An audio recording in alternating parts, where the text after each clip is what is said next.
Hello, I'm Barry Daniel, and this is the podcast of the Middle Way Society.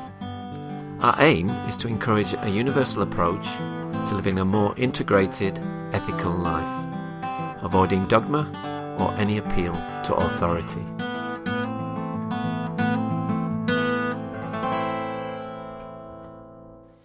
My guest today is once again Robert M. Ellis, the chair of the Middle Way Society.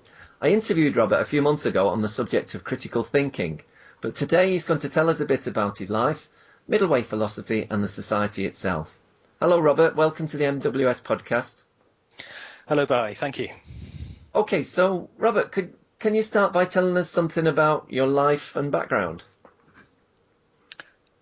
Okay, well, I started off being born into the family of a Baptist minister in Derbyshire in England, and I was brought up obviously in a family with a couple of sisters and sort of Baptist church context. Got quite a liberal Baptist, I should say, because obviously Baptists vary between being evangelical and being relatively liberal. My father was at the liberal end, but nevertheless I rejected that sort of religious belief in quite an early age. I declared myself an atheist at the age of 9 and refused to go to church. How did your dad react to that? My dad was relatively okay. Obviously he didn't like it on the whole, but it was my mother that generally had more trouble with it. Did they see, though, that you had a bit of pluck about you, you know, that you were thinking for yourself at that age? I think I was, yeah. So I think my father's always respected that. Yeah, so then I suppose as I grew up, one of my earliest interests was writing and literature, and especially by the time I got to the sixth form, one of my most important interests was literature, particularly poetry, and I was inspired by an English teacher I had at that time. So that's why I managed to get into Cambridge to study English initially. Yeah. But it was while I was at Cambridge that I first met Buddhists from what is now the Triratna movement, which then was known as the Buddhism. And they had a quite different kind of take on life from the way I'd been brought up, really, in that some of them had a kind of intellectual vibrancy, I suppose, but also just a much more open way of approaching life, and also the whole idea of spiritual practice just doesn't really seem to fit into the kind of religion that I'd encountered up to that point. How was it different? The idea of working on yourself and changing, and I suppose the idea that spiritual practice is related to the whole of your life. You know, it's not just something you do on Sunday. I mean, that may be theoretically part of mainstream Christianity, but it hadn't been in my experience, I suppose. Well, it hadn't come home, if that's what it was supposed to be. And also, of course, the whole business of Christianity for me had hung on issues like God, and I'd understood it in those terms up to that point, and God's existence and so on. So that was the beginning of me trying to get away from those sorts of ways of thinking. I was also involved with the Quakers at that time in my life, as well as Buddhists. Right. And from studying English initially, I moved on to study Indian languages and religious studies. So I swapped around a bit, and at that point also I was developing different interests, and I suppose that's another sign that I'm a synthesist. I like to bring together different ideas, and I don't like to over-specialise too much. I like to connect things. Are you a dabbler? Well, that would be a less positive way of putting it. Yeah, I do sometimes describe myself as a dilettante, but I see that quite positively, because a dilettante originally meant someone who delights in things. So, I do delight in a range of subjects and ways of doing things. And the decision to study Indian languages, was that sparked by contact with the Buddhists? It was actually, yes. Yeah. So there was a particular rather flamboyant Buddhist, who's one of the first ones I met, called Jan Vera, who was studying theology. But he was also studying Sanskrit as part of that. And so, yeah, I started studying Sanskrit and Hindi, which I did for 2 years. But although I got various useful things out of that, I realised my chief strength wasn't as a linguist. I was more interested in the ideas that came from that culture. Okay. And then when did you get interested in philosophy? Well, I think it emerged from Buddhism and from Indian thought and from studying religion.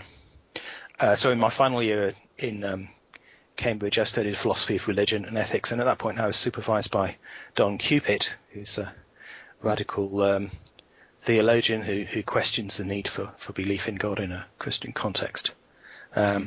So yeah, I was certainly getting interested in philosophy at that stage, although at that stage I hadn't studied philosophy as such. I'd kind of approached it obliquely through other subjects.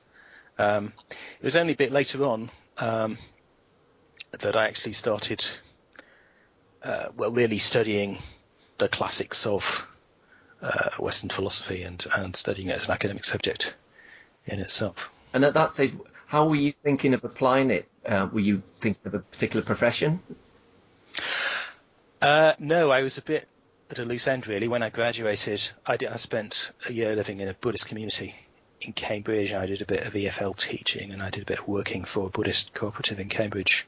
But I was a bit stuck as to what I really wanted to do. Right. So, I mean, for a few years, a year or so, I went away from the FWO as it then was, and doing TEFL abroad, and then I came back and met who's now my wife, Yanaya, and got married, and then I started a teaching career. But I kind of rather fell into a teaching career in that it was the least worst thing to do, if you like. So I got qualified in religious education, and I taught that in a sixth form college. Okay. But it was at that point that I started getting interested in philosophy proper, by teaching at a day level. Mm-hmm. And that's where the idea for my PhD arose, which is what eventually turned into the thoughts about middle way philosophy. And what triggered that? Was there a particular event or something that happened through teaching that made you decide to do that? Well, one of the things that particularly struck me when I was teaching religious studies was that I was working with a colleague who was an evangelical Christian, a fundamentalist, and I was struck by the strong interdependent relationship, counterdependent relationship between absolutism and relativism for him. So the fact that he had quite strong dogmatic views which he believed were completely justified by the Bible actually meant that he had to cut himself off when he was teaching. He saw himself as teaching in a neutral fashion. So in order to reconcile religious studies as it's understood in a secular or relatively secular context from these strong religious beliefs which were not really justified by anything other than a dogmatic basis, he had to just hold those two things separately. They propped each other up, but there was no way of finding any middle ground between them. And did you find, because of your experience with Buddhism, that you were able to find an easier way to put ethics across to your students? Yeah, I've never personally felt that kind of problem. I didn't feel that I had to hide my own beliefs, at least not to the same extent, when teaching ethics, for example, because to reach a genuine position, you have to inquire and look at the different sides of the question. Yeah. And so I wanted my students to do that, encourage them to do so. So, it wasn't, there was no, obviously I didn't set out to preach my own position or indeed make a big deal of it, but I'd certainly be open about my own position when appropriate. And my own position kind of arose out of the discussion that I was teaching, so it didn't seem that it needed to be that kind of tension didn't need to exist in the same way. So you went Lancaster University to do the PhD in philosophy. Is that right? That's right. Yes, I worked in the philosophy department, and so what I was aiming to do initially was to, I had a sense that the middle way, as I'd understood it in Buddhism, might help with this issue of absolutism and relativism and understanding why it was that they actually seemed to support each other in this counter-dependent way. Mm-hmm. So I set off to create a theoretical basis for ethics in relation to the middle way. Did you realise at that time what you were letting yourself in for? Not really, no. No, it's it turned into a mammoth thing for a start, in that I found, by examining the basis of this conflict between absolutism and relativism in ethics, I actually had to study a lot of the rest of Western philosophy and many other areas, so epistemology and metaphysics and philosophy of science, history of philosophy, all formed part of my studies, and also I was bringing elements of history and sociology and psychology as well. So it became a synthetic project, bringing different things together again. And yes, this has become a bit of the theme of my life. But I did, after a lot of work, end up with something. I mean, what the thesis ended up being as largely a survey of the history of ethical approaches in Western philosophy, and why they hadn't worked, using the middle way as a way of understanding it. So I was roughly trying to categorize ethical approaches in Western thought into eternalism and nihilism, and explain why neither of them had fully worked, although they worked partially in some respects and not in others, but that the middle way would bring them together and bring together their strengths. And did you feel by this process of synthesisation that you in some way potentially breaking new ground? I did begin to feel that, just because it seemed so different from the way that anyone else was doing it. I mean, I was fortunate to have a supervisor who's this open-minded guy called Michael Hammond, who's had a background in Kant. He was a Kant specialist, but he was interested in other areas of philosophy. Yeah. And but it certainly didn't fit with the religious studies they did in Lancaster, and it didn't fit in with the analytic philosophy or the continental philosophy. It was, and I think what made the difference was that I was approaching philosophy from a standpoint that I'd gained through starting with Buddhism and Buddhist practice, rather than what everyone else seems to do, which is to get trained in philosophy first, and then they might encounter Buddhism, but they probably encounter Buddhism in the terms of the training they'd already had. Mm-hmm. So I did it the wrong way round, I suppose, from most people's point of view. And then, having explored this in great detail in your PhD, how did that change your focus in life? You were talking earlier, 5 years earlier, you were doing this and that. Did that give you more of a sense of focus? It did in some ways. It also created issues in other ways. I mean, it made me increasingly clear about what I thought the spiritual life was about, or what I thought practice ought to be about. The ways I thought it ought to bring together thinking and practice. But at the same time, while I was doing my PhD, I'd become increasingly involved in Buddhism again in the Triratna context. And I'd asked for ordination, and so I was making gradual progress in the ordination process, as it's known in Triratna, which can be quite a lengthy process. Yeah. And some of that involved a certain amount of tension between what I was doing and particularly the traditions encapsulated by Triratna and the authority of Sangharakshita in Triratna. So there were a number of there were some moments when I thought, well, no, this is not going to work. I can't get ordained in this way. But then there were the moments when I thought, well, I can interpret this all pragmatically. So I did move around a bit in the way that I dealt with that tension.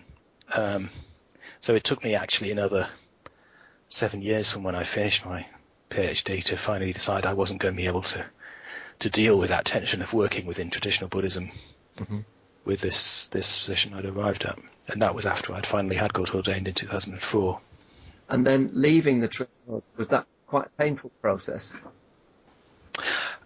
It was, yes, because obviously I'd created a lot of links with Triratna and a lot of friends, and I'd learned a great deal from it as well. I think virtually everything I understand about spiritual practice and how it works has come from Triratna, and some of it from Sangharakshita, directly or indirectly, or through a lot of other people I know, some of whom I find very impressive in Triratna. So, yeah, leaving all that behind wasn't at all easy. Yeah. But in the end, it seemed like a matter of integrity, and it was a matter of going with what at some deep level I felt was the most important aspect of integrity. So, although there was always a pragmatic argument for sticking it out, there was trying to look at the sort of long-term pragmatics. Yeah. It seemed most important to maintain a position that seemed more integral in the long term. Okay.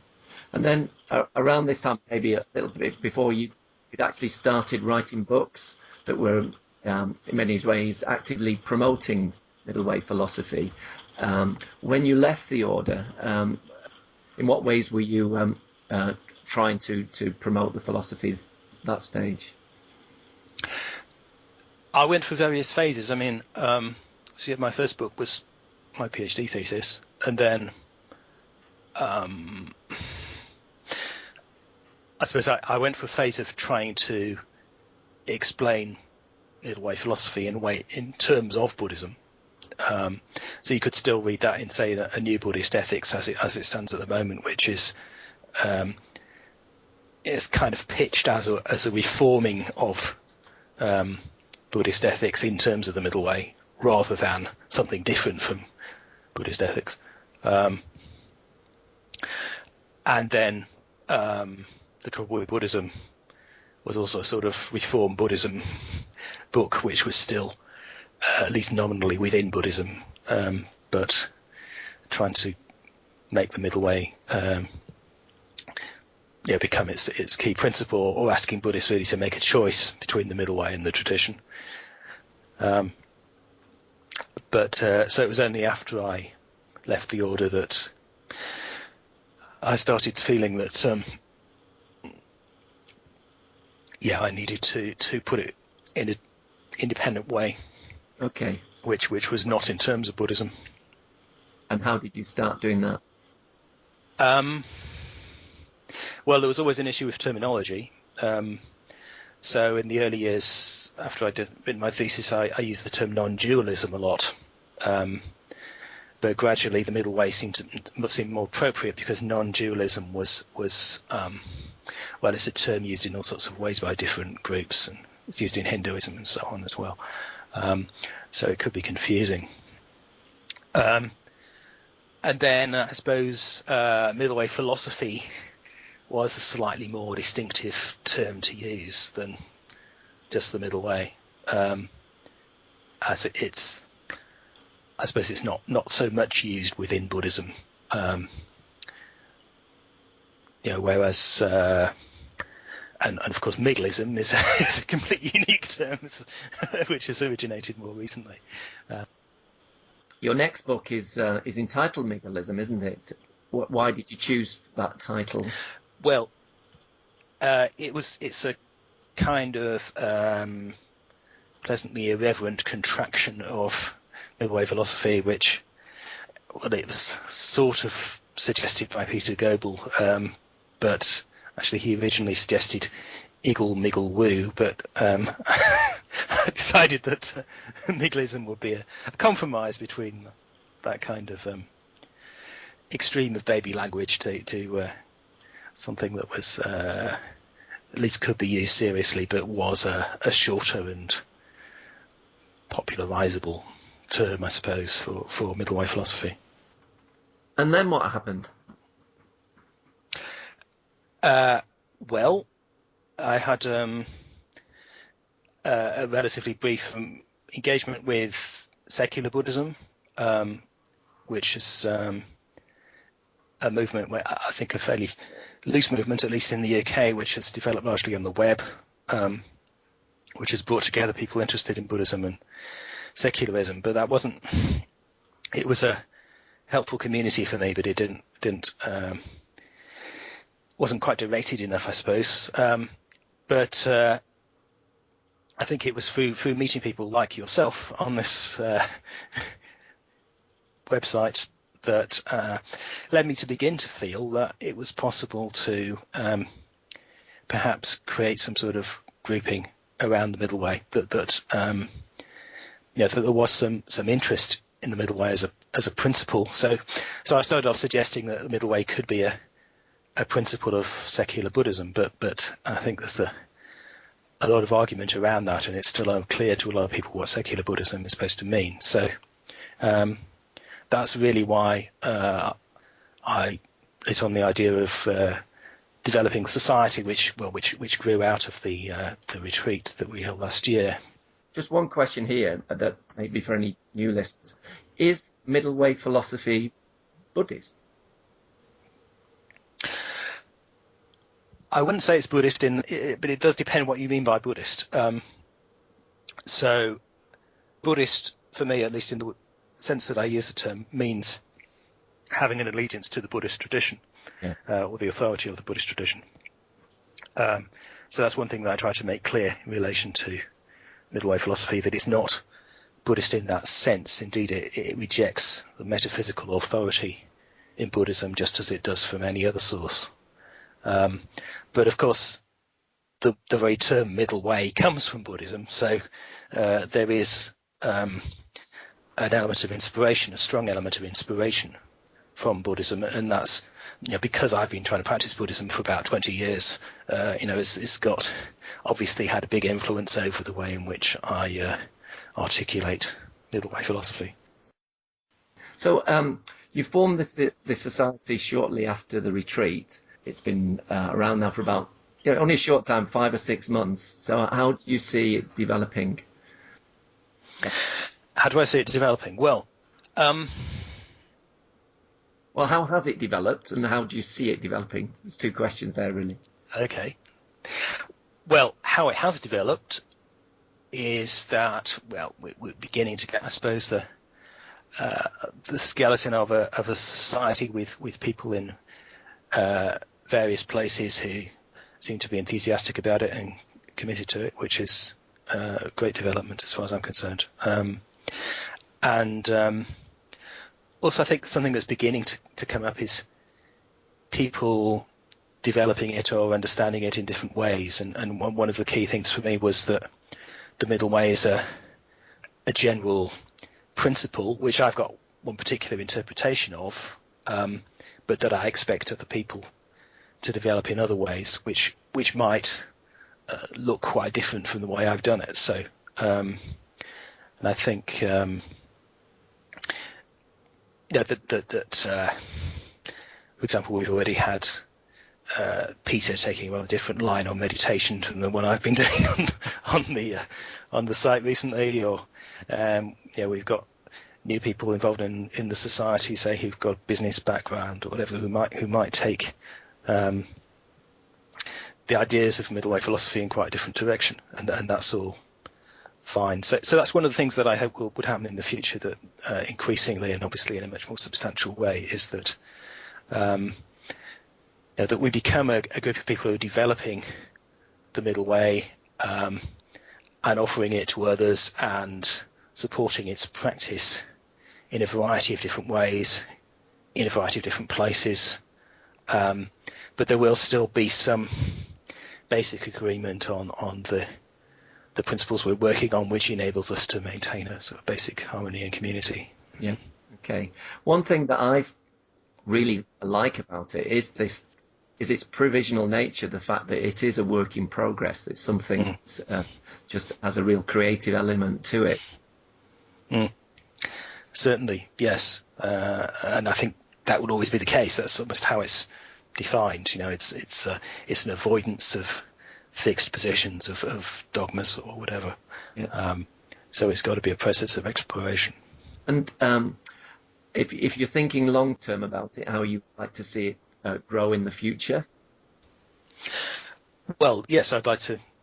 And obviously, it's got to be a vague vision. It's got to be open, but I'd like to certainly see it develop in different countries, and as I said earlier, in different streams, different kinds of development. Also, I think involving people from different traditions as well. That because I see the middle way as obviously not just something that comes from Buddhism, I'd very much like to see a Christian middle way and a Muslim middle way and a Hindu middle way and so on develop. But obviously it needs people who have been deeply involved in those traditions, but also see the point of the middle way to develop that. I've noticed it's quite obvious on the site as well that a diverse range of topics. The arts is one, and I recently started a critical thinking a series of lessons or a training program, and then there's the meditation as well. What's the rationale behind that? Are you working on a balance of things there as well? Yes, well, obviously the middle way itself involves a balance, but some of the ways in which I've developed middle way philosophy involve other ways of articulating that balance. So in terms of the three levels of integration, so desire, meaning, and belief. That these are different aspects of our experience, which I think need to be addressed in different ways, so that we're not just dealing with beliefs, but allowing the more basic elements of our experience to undermine the beliefs that we've adopted, for example, or we're not just making changes in our bodies, perhaps through meditation or yoga or something, but these being undermined in the longer term by our beliefs and the conditions that those create. So I think we need to work at all three levels at once. So things like meditation or more physical activities which appeal to our more basic experience will engage with desire. The arts will engage more with meaning, and things like critical thinking or more intellectually oriented activities will engage with the integration of belief. You play classical piano, Robert. How important is that in your life? I'd say it's pretty important, yes. It's a balancing element to my life. So I spend a lot of my time on quite intellectual activities, rather left-brained activities. So whether it's writing or teaching, the two main things I do, and largely philosophy or philosophically related stuff. So the piano is something that just engages my right brain more fully and my body more fully, and I just find it very fulfilling and integrating, really. So, I'm a lover particularly of Mozart and Beethoven, and I play pretty much every day or as often as I can. Okay, well, thanks very much for talking to me today, Robert. It's been a pleasure. Thank you, Barry.